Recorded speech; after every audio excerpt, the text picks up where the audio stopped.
Yeah, welcome to the next chapter, guys. So, ఇది వచ్చేసి మనము will be seeing difference between VM and containers. So, VM versus containers అనేది మనం already two solutions చూసాం ఇప్పుడు. So, we have a problem statement. ఆ problem స్టేట్మెంట్స్కి మనము virtual machines and containers అనుకున్నాం. సో, ఈ రెండింటి మధ్యలో డిఫరెన్స్ ఏంది, లైక్ ఏది మనకి యూజ్ చేస్తున్నాం, ఎందుకు యూజ్ చేస్తున్నాము దాని గురించి మాట్లాడడానికి ట్రై చేద్దాం. So whenever I'm talking about VM, okay, so మనం వర్చువల్ మెషిన్స్ గురించి మాట్లాడుతున్నప్పుడు ఎప్పుడైనా సరే సో ఆర్కిటెక్చర్ ఎట్లా ఉంటుందంటే, సో మనం ఆల్రెడీ హోస్ట్ మెషిన్స్ గురించి మాట్లాడినాం, ఓకే. సో నథింగ్ బట్ నా సర్వర్, ఇది ఏదైనా సరే నా ఫిజికల్ సర్వర్ అనుకుంది. సో ఈ సర్వర్ పైన మనకి will be having a host operating system, okay. So for example ఇప్పుడు నా ల్యాప్టాప్ ఉంది, నా ల్యాప్టాప్ పైన విండోస్ రన్ అవుతుంది అనుకోండి, ఇది మనం హోస్ట్ ఆపరేటింగ్ సిస్టమ్ అంటాం, అది లైనెక్స్ అయినా విండోస్ అయినా ఏదైనా సరే. సో దీని నుంచి నేను విఎమ్స్ క్రియేట్ చేయాలంటే మనం ఏమనుకున్నాం, మనకి కావాల్సింది హైపర్వైజర్. సో ఈ హైపర్వైజర్ అనే సాఫ్ట్వేర్ ఏం చేస్తుంది అంటే ఈ ఫిజికల్ మెషిన్ నుంచి, okay, so what ever the physical machine we have, ఈ రిసోర్సెస్ యూజ్ చేసి మనకి విఎమ్స్ని బిల్డ్ చేస్తుంది అనమాట. సో ఫర్ ఎగ్జాంపుల్ నేను VM1, VM2, VM3, okay. So నేను ఇప్పుడు 3 VMస్ని నేను బిల్డ్ చేస్తున్నా. సో 3 VMస్ని బిల్డ్ చేస్తున్నప్పుడు నాకు ప్రతి VMకి, okay, so every VM will have its operating system. So దీన్నే మనం ఏమంటాము, దీన్ని మనము గెస్ట్ ఆపరేటింగ్ సిస్టమ్ అంటాం. సో ఈ గెస్ట్ ఆపరేటింగ్ సిస్టమ్ అనేది ప్రతి VMలో మనకి ఉంటుంది. And also every VM will have its own binaries and libraries. So ఆ VM ఆపరేటింగ్ సిస్టమ్కి సంబంధించిన బైనరీస్ అండ్ లైబ్రరీస్ అన్నీ కూడా దీంట్లో ఉంటాయి. ఈ గెస్ట్ ఆపరేటింగ్ సిస్టమ్ ఏదై ఉండొచ్చు, విండోస్ అయి ఉండొచ్చు, లైనెక్స్ అయి ఉండొచ్చు, మ్యాక్ ఓఎస్ అయి ఉండొచ్చు, ఏదైనా సరే, okay. So any operating system. So ఆ ఆపరేటింగ్ సిస్టమ్ ప్రతి VMకి ఐసోలేటెడ్ అనమాట.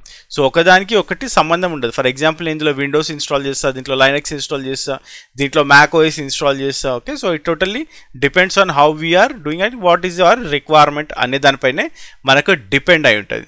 సో ఇది VM architecture. So how the container, okay. So container మనకి డాకర్ ఆర్కిటెక్చర్ ఎట్లా ఉంటుంది, డాకర్ మనకి కంటైనర్స్ని ఎట్లా బిల్డ్ చేస్తుంది అంటే సేమ్ థింగ్. ఫర్ ఎగ్జాంపుల్ నాకు ఇక్కడ నా ఆపరేటింగ్ సిస్టమ్, నా సర్వర్ ఉంది, ఓకే. సో నా infrastructure, okay. So it might be your server, laptop, మళ్ళీ ఏదైనా కావచ్చు, డెస్క్టాప్.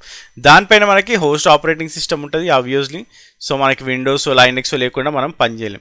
సో మనం డాకర్ ఇన్స్టాల్ చేసినప్పుడు మనకి ఇక్కడ హైపర్వైజర్ అనేది ఎట్లా ఉందో, డాకర్ చేస్తున్నప్పుడు మనకి డాకర్ ఇంజన్ అనేసి మనకి ఒకటి ఇన్స్టాల్ అవుతుంది. మనం ఎప్పుడైనా డాకర్ ఇన్స్టాల్ చేస్తే it will install Docker engine.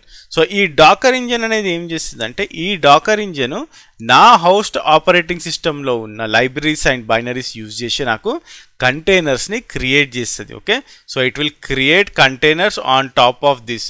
So నాకు ఇక్కడ I don't require any guest operating system. So I will get the binaries or libraries from the host operating system నుంచే నేను బైనరీస్ అండ్ లైబ్రరీస్ అన్నిటిని కూడా pick చేసుకుంటా. So if I want to deploy any application, so ఇక్కడ నేను application 1, application 2, application 3 మన VMస్లో అయితే ఇట్లా డిప్లాయ్ చేస్తాం.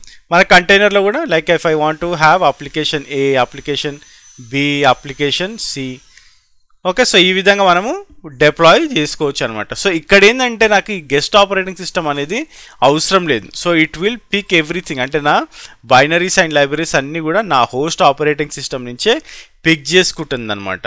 సో నేను ఎప్పుడైనా సరే ఆపరేటింగ్ సిస్టమ్ ఇన్స్టాల్ చేస్తున్నాను అంటే నాకు ఈ వర్చువల్ మెషిన్ అనేది చాలా హెవీగా ఉంటుందని అర్థం, రైట్.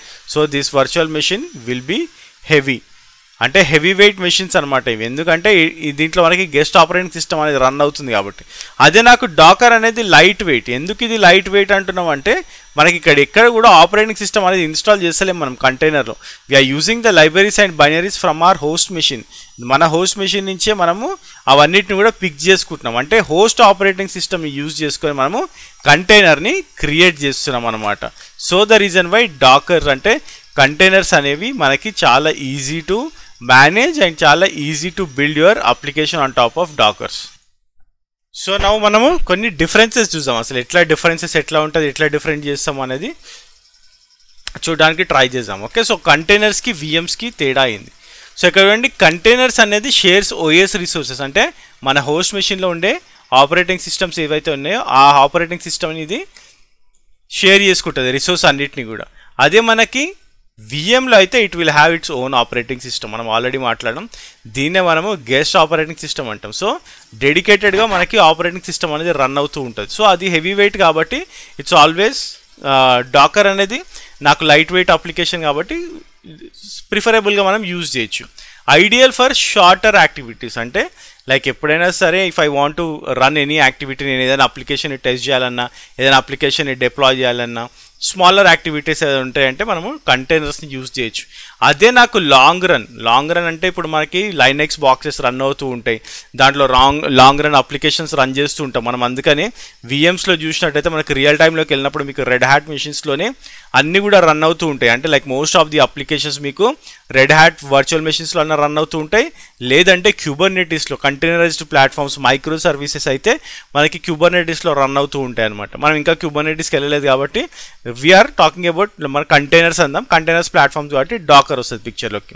ఫాస్టర్ సెటప్ టైం, చాలా ఫాస్ట్గా సెటప్ చేయొచ్చు. ఎనీవే విఎం అనేది మనకి definitely it will take time. Okay, so కంటైనర్తో కంపేర్ చేసుకుంటే విఎం బూట్ టైం కొంచెం మనకి స్లోగా ఉంటుంది. మనకి కంటైనర్ అప్ అవ్వడం చాలా ఫాస్ట్ ఉంటుంది, కానీ విఎం అప్ అవ్వడానికి కొంచెం టైం పడుతుంది. So efficient use of resources, ఎందుకంటే మనం ఎక్కడ కూడా ఏది కూడా వేస్ట్ చెయ్యము. ఇది హౌస్ ఆపరేటింగ్ సిస్టమ్ నుంచే మన రిసోర్సెస్ని యూజ్ చేసుకుంటుంది కాబట్టి.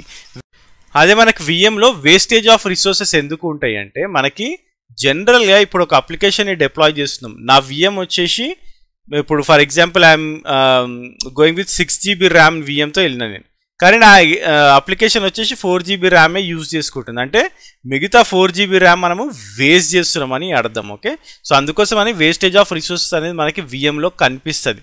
సో కంటైనర్లో better option if one wants to keep the number of servers to limited, అంటే option if one wants the full functionality of an operating system. నాకు ఫుల్ ఫంక్షనాలిటీ కావాలి, ఎందుకంటే ఇక్కడ మనకి లిమిటేషన్ ఉంటుంది. నాకు ఎంతవరకు కావాలనో అంతవరకే బైనరీస్ లైబ్రరీస్ని యూజ్ చేసుకుంటా. బట్ ఫుల్ ఫంక్షనాలిటీ అంటే ఒక ఆపరేటింగ్ సిస్టంలో మనం ఏమేం చేయొచ్చో, ఒక ఫిజికల్ మిషన్లో మనం ఏమేం చేయొచ్చో అవన్నీ కూడా మనము విఎంలో చెయ్యొచ్చు, అదే కంటైనర్లో చెయ్యలేము.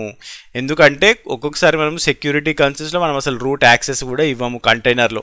అప్పుడు మీకు ఏదైనా ఇన్స్టాల్ చేయాలన్నా ఏదైనా చేయాలన్నా కానీ మనము కంటైనర్లో చేయలేము. ఏదైనా ప్రీ డిఫైన్డ్ ఇమేజ్ ఉందనుకోండి, ఇమేజెస్ అంటే ఏందో మాట్లాడదాం, but if you have a pre defined image, ఏదైనా డౌన్లోడ్ చేసుకుంటున్నారు లేకపోతే ఎక్కడి నుంచైనా మీరు గెట్ చేస్తున్నారు ఇమేజ్, అంటే దాన్ని మనం ఎక్కువగా మ్యానిపులేట్ చేయలేము. బెటర్ పర్ఫార్మెన్స్ ఉంటుంది డెఫినెట్లీ. పైన ఉన్న ఆస్పెక్ట్స్ అన్నీ కూడా ఇట్ విల్ గివ్, అవన్నిటిని చూసుకుంటే it will be like giving you a better performance. Multiple VMs leads to unstability. Multiple VMs use చేస్తే నా ఎన్విరాన్మెంట్లో చాలా ఎక్కువ విఎమ్స్ ఉన్నాయంటే అన్స్టెబిలిటీ అనేది ఉంటుంది. కాకపోతే ఇప్పుడున్న సిచ్యువేషన్లో, ఇప్పుడున్న మార్కెట్ సిచ్యువేషన్లో చాలా తక్కువ అన్స్టెబిలిటీ అనేది, ఎందుకంటే there will be lot of people working behind it, and మనకి మానిటరింగ్ టూల్స్ అవన్నీ కూడా ఉంటాయి కాబట్టి definitely it is also a better performer. కాకపోతే ఏంటంటే when compare to containers it will be a bit low. Easy to scale in and scale out, మనకి scale in scale out ఈజీగా చేయొచ్చు కంటైనర్స్లో, and also it's very easy to scale up and scale down in your virtual మెషిన్స్లో కూడా మనకి ఆ option ఉంటుంది. Measured by megabytes, difficult to port the code across platforms, measured in gigabytes, easy portability. నాకు ఇక్కడ matter ఏంటంటే like మనకి చిన్న applications. Okay, so for example నా code across the platforms work అవ్వాలి, అక్రాస్ ద ప్లాట్ఫామ్స్ని నేను మూవ్ చేయాలి అంటే అది మనకి వర్కౌట్ కాదు కంటైనర్స్లో, where it's easy for with your virtual machines. And also data volumes can be shared. Data volumes can be shared అంటే నేను ఎప్పుడైనా వాల్యూమ్స్ గురించి మాట్లాడదాం డెఫినెట్గా డాకర్లో. కాకపోతే నాకు ఏదైనా థర్డ్ పార్టీ డేటా వాల్యూమ్ ఉందనుకోండి, it's very easy for me to share a single data volume with multiple containers. అది మనము విఎంతో చెయ్యలేము. Okay, so we cannot do that with the VM. Okay, so these are the major differences. Okay, so VM versus Docker. Okay, so most of the time మీకు Docker వస్తున్నప్పుడు కూడా మీకు చాలామంది అడిగే క్వశ్చన్ ఏంటంటే వర్చువల్ మెషిన్ ఉంది కాబట్టి ఎందుకు మనం డాకర్కి వెళ్ళాలి. ఓకే, సో ఎందుకు అంటే నాకు why it is required, why I wanted to move to the Docker ante. So these are all the differences. Okay, so you can mention all these differences why we are moving into the Docker. That's it for this chapter. We'll meet in the next chapter.